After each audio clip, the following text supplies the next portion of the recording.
एका माणसाने बँकेकडून जसाजसे 12% सरळ व्याजाने कर्ज घेतले. 3 वर्षानंतर त्याने 5,400 सरळ व्याज फेडले तर त्याने घेतलेल्या कर्जाची रक्कम किती? 12,000 का 20,000 का 15,000 का 10,500? पाहूया. आपल्याला दिलेले आहे सरळ व्याज. कोणतं दिलेलं आहे? सरळ व्याज. सरळ व्याज हे नेहमी अधिक होत जाते हे माहिती आहे आपल्याला. आणि चक्रवाढ व्याज काय होतं? गुणाकार. बरोबर. सरळ व्याज त्याच प्रमाणात वाढतं ना. आणि चक्रवाढ व्याज काय असतं? त्याच्यावरती व्याजावरती व्याज भेटतं चक्रवाढ व्याजामध्ये. बरोबर. फक्त सरळ व्याज काढायचं आपल्याला 3 वर्षासाठी. 12% सरळ व्याज आहे.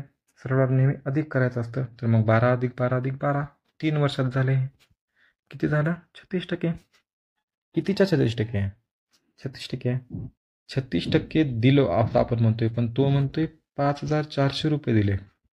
आपण म्हणतो 36% दर 36% दिले मी पैसा. मी म्हणतो 36% पैसा दिला. पण प्रश्न म्हणते 5,400 रुपये दिले. तर ठीक आहे, 36 बरोबर 5,400 करा. तर 18 दुणे 36, 18 त्रिक 54. बेक बे हे आलं 150. तर 1 बरोबर किती आलं? 150. 1 बरोबर 150 आलं, एवढं माहिती आहे. तर 1 बरोबर 150, तर 100 बरोबर किती? 2 शून्य लावा फक्त त्यापुढे. किती येणार? 15,000. हे आलं मुद्दल आपलं. समजलं? हे आलं मुद्दल. तर मग इथं रक्कम किती होती कर्जाची? घेतलेल्या कर्जाची रक्कम ही होती 15,000 रुपये. पर्याय क्रमांक 3 याचं उत्तर होता. असे एकदम सोपे प्रश्न सोडवायचे असतात मित्रांनो. पहा काय मेथड आहे? काहीच नाही. प्लस करायचं सगळं. वरची मेथड पहा. थोडा दिमाग लावायचा, दुसरं काहीच नाही आहे.